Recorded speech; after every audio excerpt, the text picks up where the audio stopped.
புத்தாண்டன்று வேறொரு நபருடன் தொடர்பில் இருந்த காதல் மனைவி நேரில் பார்த்த கணவர் அடித்துக் கொன்ற கொடூரம்.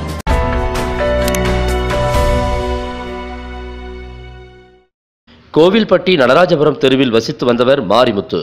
இவர் ஆட்டோ ஓட்டுநர். இவரது மனைவி விமலா. இவர்கள் 5 ஆண்டுகளுக்கு முன்பு காதலித்து திருமணம் செய்து கொண்டனர்.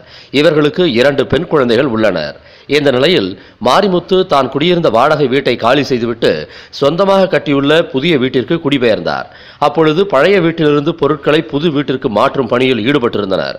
அப்போது இரவில் அனைவரும் புதிய வீட்டில் தூங்கியுள்ளனர். அப்பொழுது அதிகாலையில் குழந்தை அழும் சத்தம் கேட்டு மாரிமுத்து எழுந்துள்ளார்.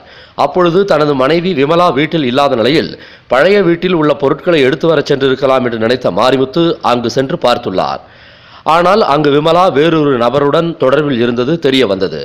இதை கண்டு கோபமடைந்த மாரிமுத்து அருகிலிருந்த இரும்பு கம்பியால் விமலாவை சரமாரியாக தாக்கியுள்ளார்.